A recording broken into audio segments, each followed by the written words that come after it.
We are in the third chapter called Musar and Halacha. And we're in the second section in the third chapter. And he says the following. One of the obligations of morality is that a person should try to instill in his heart this great principle. He's introducing now a principle that is important enough for him to write a whole section about. It's not a very long principle. It's not something that's difficult to understand even. But nonetheless, it's critical enough that the Chazon Ish takes a section and says, this is important. This is critical important. This is one of those things where you have it, you have everything. Because you can build on it. You don't have it, whatever you have is going to fall apart. It's rotten. It's going to break apart. It's simply just a waste of time to do it without it. That's how important it is. What is this principle? In any case in which a person finds himself in opposition to a fellow Jew, one has to weigh the matter in accordance with Halacha in order to define who the persecutor is and who is the persecuted. This may seem like common sense, but common sense is not so common. Here the Chazon Ish says, whatever situation you find yourself in, you are on the way to work. Somebody cut you off. You obviously feel like you have been persecuted. You've been violated. You start honking to make sure that even his ancestors that are already in the grave, they hear you too, and maybe you share a few words of kindness. Why? You feel like he took advantage of you, he violated you, he did this, he did that, or she did this, or she did that, and so on and so forth. Right? You arrive to work, and your fellow co-workers just walk by you without even recognizing that you exist, as if you're a ghost and they walk through you. You feel violated, you feel disrespected. Who are these people? What's going on? Why is everybody treating me this way? I'm in this company for 5 years, 10 years, 20 years. I helped build the foundation of the company. The least I should get is some respect, some hello, something, nothing. Okay, you order some food in the afternoon, you find some kosher place, send you the food. There, you order the food. They say it's going to be there in a half hour. 3 hours later, it finally arrives and it's cold. You feel violated. You feel disrespected. You feel like no one cares about who you are and what you are, and they don't realize that you were really hungry. Now you don't even want it. You want your money back, and so on and so forth. Then after that, you figure, okay, the hell with this day. I'm going home. You go home. And of course, everybody has their traffic issues on the way home, depending on where you live. Needless to say, everyone can't wait to get home. You finally got home. You're expecting your kids to run out to you. Hey, Abba, Ima, how are you? How are you? You get into the house. Hey, everybody, I'm home.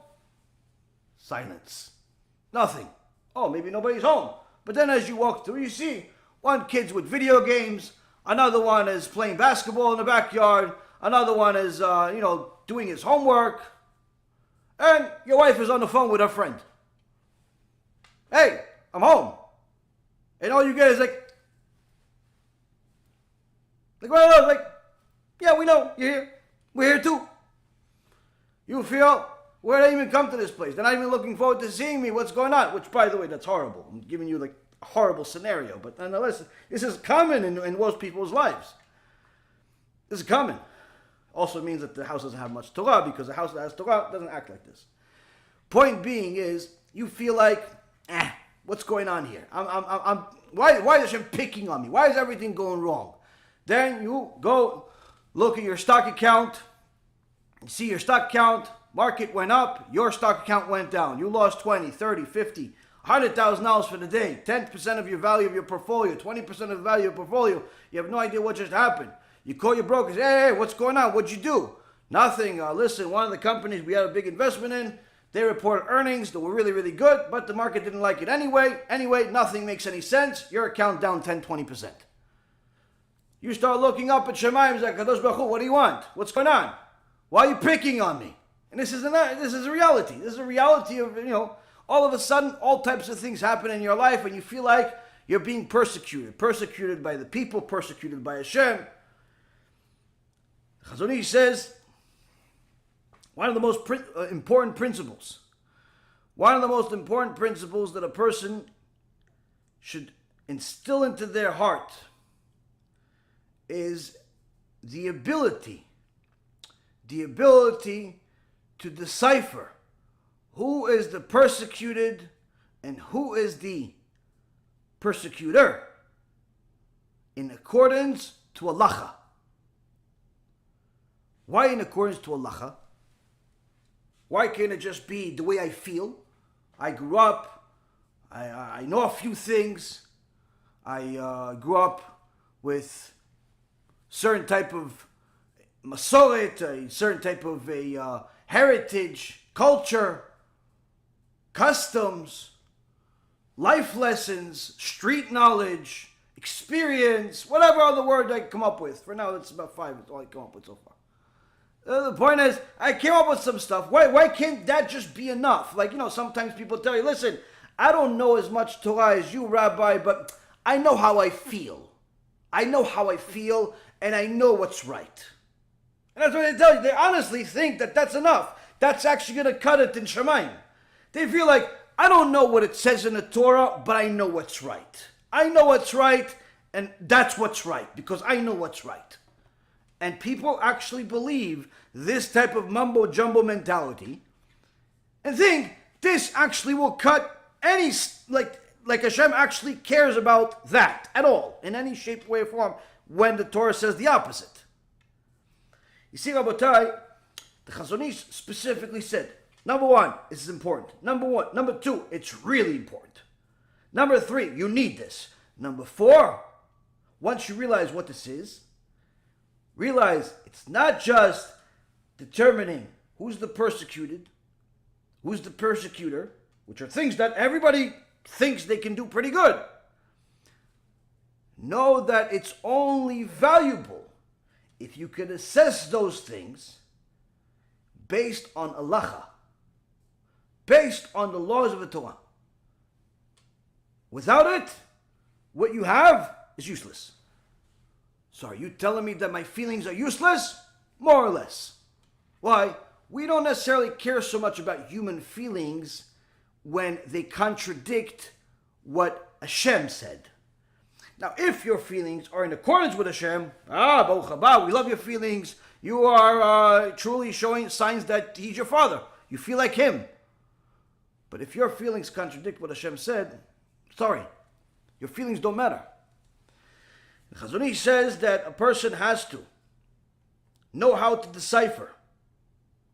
Know how to decipher in every one of the circumstances that he puts himself into or he's put into by divine providence, but that he is in some type of altercation. He's in a business deal. He is in watching the news. He's watching Black Lives Matters. He's watching some kid that was killed by the cops. He's watching politicians take advantage of each other whenever they possibly can. He's looking at a hostile takeover in the market. He's looking at a different transaction in business. He's looking at one of the partners in his company taking advantage of the other one or stealing or this. He's looking at cheating, lying. He's looking at all types of things. And he says, oh, that's the persecutor and that's the persecuted. You can tell. He's like, no, see that guy? Yeah, that guy, he has a black eye. Yeah, that guy, he's been prosecuted. He's been persecuted against. He's the poor guy. I'm gonna hug him and say if anything you need, I'm gonna help you out. What about that other guy that's standing up with a smile on? Oh yeah, that guy's evil. That guy is he's a evil person. He's persecuting everyone. Why? Because of the way he looks? Yeah, no, listen. Surely that guy, that guy, he's just an employee. And that guy, he's a boss. So, of course, if he's the boss and he's the employee, surely it's the boss that's taking advantage of the employee. Or better yet, she's a woman and he's a man, surely the woman is inferior. That's why he took advantage of her. So surely she is the persecuted against and he is the persecutor. And you start assessing things based on the way it looks, stereotypes, if you will. He's black, he's white, he's a minor, he's a this, he's a all types of things like this, all types of stereotypes. But Chazon Ish didn't say look at stereotypes. He says look at halacha. Look at halacha, and that's how you determine who is prosecuted against, who is the persecutor. Meaning, who's the good guy, who's the bad guy, in so many words.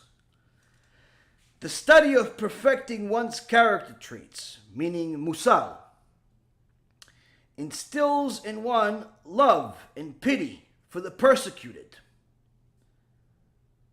and severe condemnation of the persecutor. When a person learns our type of lectures, which in essence are the vast majority of them is talking about musar, which is developing character traits, naturally, if you're going to continue watching this series and other lectures that we make, naturally you're going to become a little bit more, or you read books that are about musar, things that we quote, or otherwise. What Chazon Ish says is that when you learn more musar, you're going to become more sensitive to society than what you were beforehand, specifically when it comes to when there are bullies out there taking advantage of people, when there are people that are being persecuted against, and perhaps when there are people that are going against everybody else, bullying everybody else. You're going to have a lot of love and pity for those that have been persecuted against. Hence the reason of why many people that are Baalei Tshuva, in the beginning, they feel this newfound love to the Jewish people. Newfound love, especially if they're history buffs. They look at what happened in the Holocaust, or the Spanish Inquisition, or the blood libels throughout all of history, or all of the destruction of the Bet HaMikdash. Look how much we've been persecuted against. Look at that. It's terrible. It's horrible. His father's a Holocaust survivor. His grandfather is. He's this. He's that. Oh, this guy. Yeah, he didn't get a job because he's a Jew. Oh, she didn't get a shidduch. All types of things. So there's this new thing, like newfound love you never felt before. And there's obviously also in frum people that are already frum, where they feel like we have this unity because we've all been persecuted against. Which is really not that true, because not everybody has felt persecution. Some, many, but not everybody. Can't just say every Jew has been persecuted against. Why? Because some people simply haven't for different reasons. Some people it's because they act more like goyim than Jews, so no one even knows they're even Jews. Some it's just simply because Hashem didn't give them that tikkun yet, or at all. But the point being is to say that that the nation as a whole today got been persecuted against is not necessarily true. In the past, obviously, it was much more. The world was very, very different. It's just like, for example, the black people today in America say that they've been persecuted against slavery. First of all, you have no connection whatsoever to slavery. That's very much, long time ago, and you're wearing $400 sneakers. Your ancestors didn't have shoes. So I'm not really sure how persecuted you are. As far as the whole job market and social status, I don't know. To my knowledge, I dealt with many, many really successful African-American people, Mexican people, Chinese people, Japanese people, people of all colors. Anyone that wants to succeed finds a way. So I don't really think that whole argument holds any weight, especially not in America. But point is, some people want to feel persecuted, and some people even make a whole career of highlighting the persecution that they could somehow find somewhere, because there's always going to be some idiot that persecutes somebody else and is racist and is doing something wrong just because of some type of stereotype or some type of just simple hatred for no reason. There's always going to be that, and there's some people that make a whole career of that. Now, before you jump the gun and say, listen, because he's black and the other guy's white, therefore it had to have been that the guy is black, he got persecuted against, the guy that's white, he's the prosecutor. Before you jump the gun, you say, oh, woman, oh, for sure, she's a little woman, she for sure is innocent, she's for sure didn't do anything, that guy, look at him, he's successful, he's this, he's that, he probably did something to her, he touched her, he did this to her, he did that to her. People have the stereotypes in their heads, and the truth is that couldn't be further from the truth. Especially in today's world. One time Rabbi Ephraim walks into a taxi and he starts talking to the taxi driver, and the taxi driver says to him, he says, many people have this Go camera on their cars that's showing the road. So in case there's any accidents, you can show to the insurance company and to your boss and anybody else whose fault really it is that if there is an accident. He says, but my cameras, I have several cameras pointing into the car, not out of the car. And Rabbi Ephraim says to him, why? He says, because I learned one time. One time is all I needed to learn this. One time, he says, this girl walks into my taxi and she starts telling me to go to different places. So I take her to different places, drop her off here. She says, I'll wait 5 minutes, I'll come out, I'll get this and this and this. She keeps going to different locations. At the end of this whole long, several-hour trip, tells me to take her all the way to Tel Aviv over there where Sodom and Gomorrah is. And then she's about to leave the car. I say, hey, excuse me, ma'am, you have to pay the bill. She says to me with a clear conscience, I'm going to walk out of this car, I'm not going to pay a penny. And if you say anything, I'm going to scream that you raped me. I knew at that moment, there's nothing I can do about it. There's nothing I can do about it. Why? This girl, everyone's going to believe her, especially in Tel Aviv over there. Liberal Central over there, lefty liberal Central over there. For sure they're going to believe her. I'm a guy, and they don't like me. I'm a religious guy. They think that for sure I'm some type of sociopath, according to them. And her, she's one of them. So for sure I'm the one that's guilty before even proving anything. She's innocent victim. So from that day on, I let her go. I didn't say nothing. She left.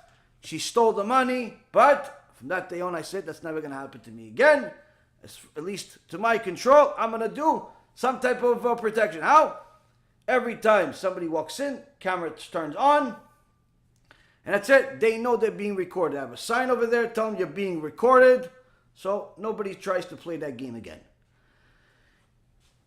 Now, if you saw that young girl coming out of that car screaming, rape, rape, help me, surely the average person will say, oh, no, without even thinking, take the girl, save her, grab the guy, make sure he gets a little bit of a massage, the kind that hurts for a few days, maybe even on the face, and you make sure that he doesn't do that again, right?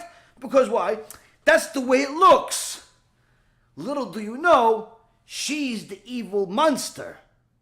She's the evil monster that just wasted his time, stole his money, and played him like a violin,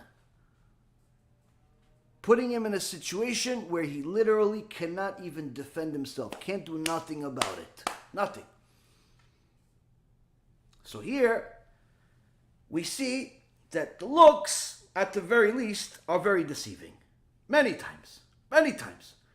So one time, a young girl, screaming, yelling, with the little boy next to her,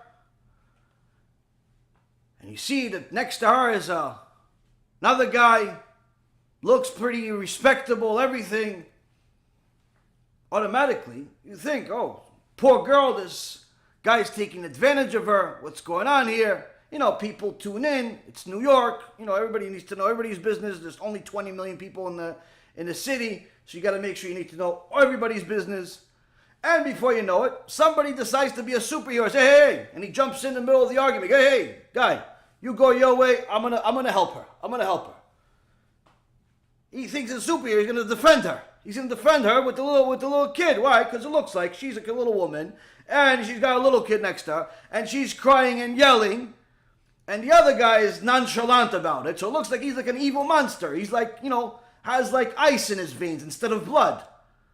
So Mr. Superhero from the construction company says, hey, I'll take care of you, lady. Don't worry. You're with me from now on. And I'll take care of you. And he starts pushing the guy around. The guy says to him, what are you doing? Do you even know what you're talking about? Do you know what you're talking about? The guy starts pushing. What are you doing? What are you doing? Don't touch me. Don't do that. They break it up.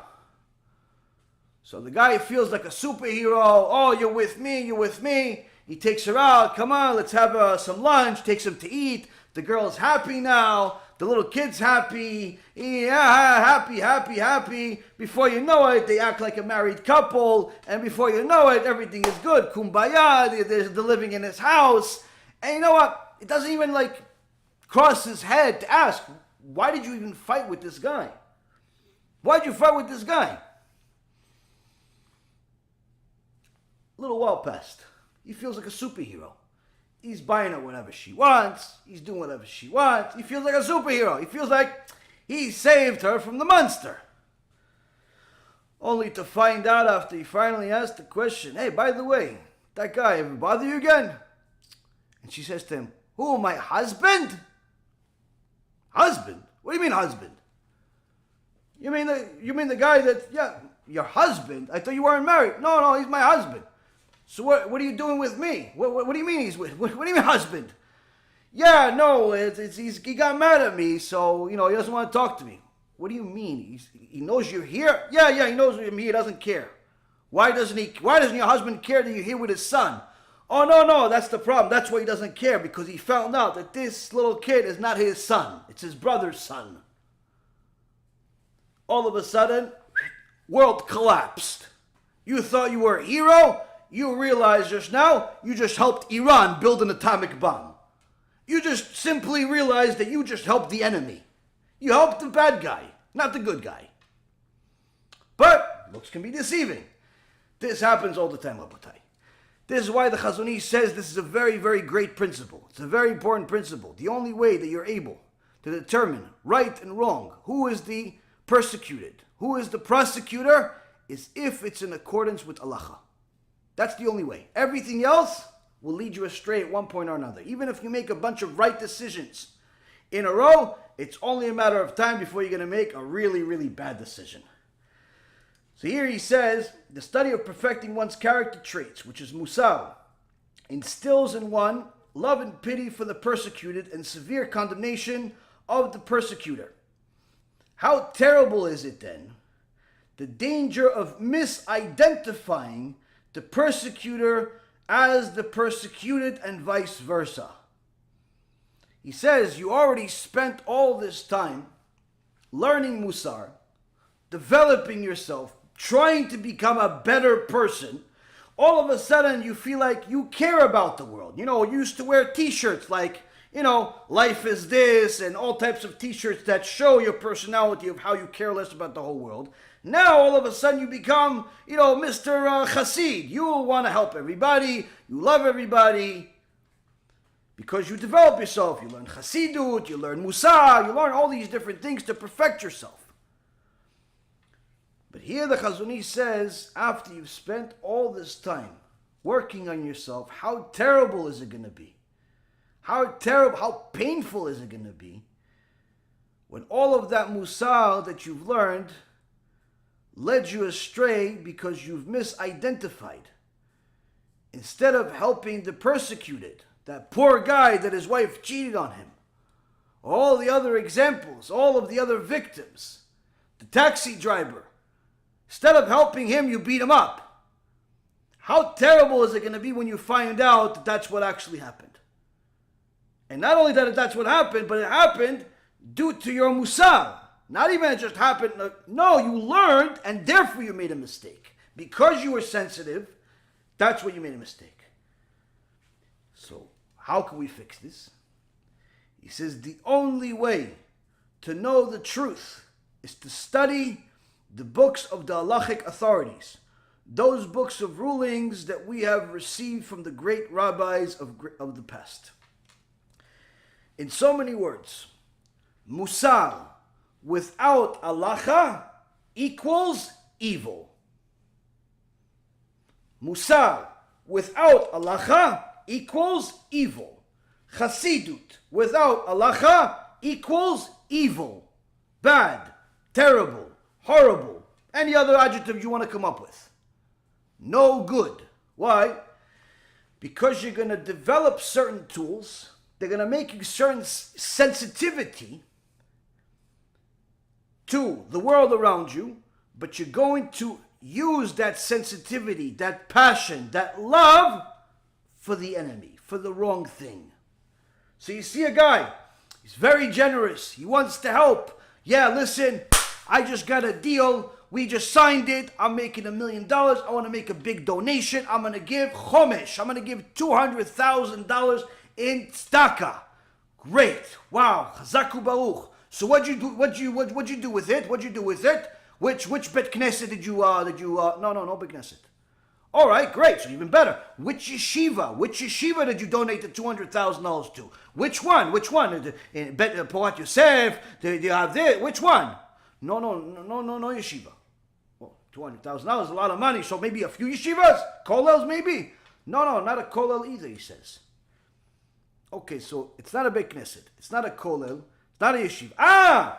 Kiruv organization. You gave it to Be'ezrat Hashem, a Kiruv organization, or divine information. You gave it to Rabbi Mizrahi, Rabbi Yaron, Rabbi Neva. Who'd you give it to? No, not there. Hidabrut? No. Chabad? No. So what'd you do with the money, man? I gave it to the new Noah Heights Zoo they're building. They said they needed to raise $400,000 for a gate for the new elephant Bertha they're getting. So I figured I'll take a half a stake. I put $200,000 in there, and they're going to put my name on there along with somebody else from my office that he got the other $200,000 gate. Excuse me? You gave your chomesh to build a gate for an elephant in a zoo?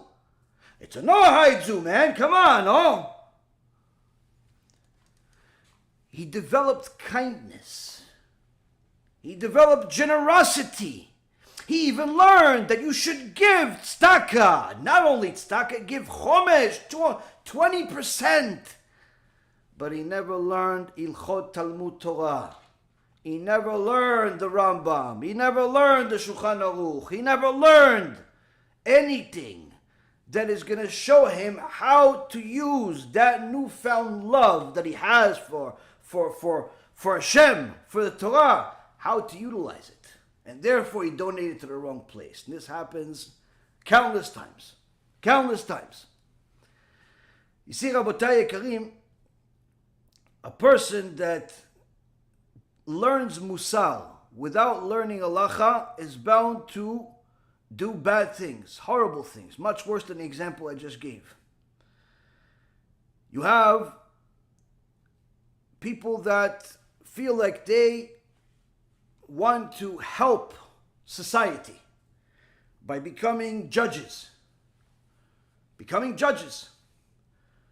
So, true story.